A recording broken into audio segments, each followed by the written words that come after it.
शुभ सकाळ शेतकरी मित्रांनो आणि आपल्या शेतकरी ब्लॉगमध्ये आपलं स्वागत आहे मित्रांनो. तर पाहू शकता तुम्ही सकाळी आपली मोटर चालू केली आपण आणि पाहू शकता तुम्ही आता दिवस उगलेला आहे. सकाळची आपली लाईट आहे मित्रांनो.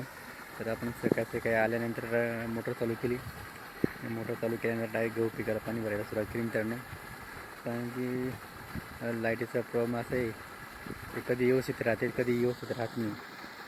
असं लाईटीचा प्रॉब्लेम मित्रांनो. तर अशा पद्धतीने आपल्याला रात्री दिवस मेहनत केलं होती. दिवसा लाईट चांगली राहिली तर पाणी भरणं लवकर होतं आणि रात्री लाईट चांगली राहते लवकर भरणं लवकर होतं. पण दिवसा लाईट येणं जाण्यामध्ये जास्त टाईमपास होतो मित्रांनो. आणि पाणी भरायला त्याच्यात आपल्याला वेळ येतो कमी मिळत जातो आणि लाईटीचा टाईम जातो लवकर. त्याच्यासाठी आपण भरपूर प्रयत्न करतो. रात्री पण येतो पण आपल्याला थोडंसं पाणी कमी पडल्यानंतर आता थोडंसं पाणी कमी होत चाललं मित्रांनो.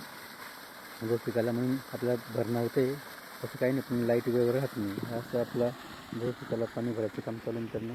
पाऊस तुम्ही आपली फावडा आहे आणि इथं गहू पिकाचा प्लॉट पाहू शकता तुम्ही.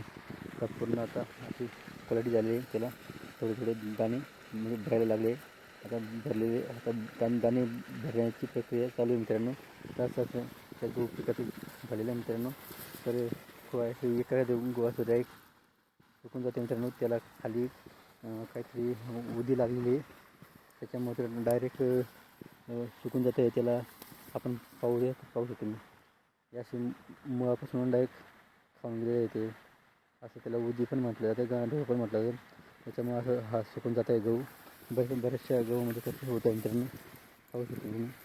असं सुकल्यानंतर ते हा परवतो गहू डायरेक्ट मरून जातं मित्रांनो. असं जे खालून मुळापासून डायरेक्ट गागळ जे काही असते गागळ पण म्हटलं जातं.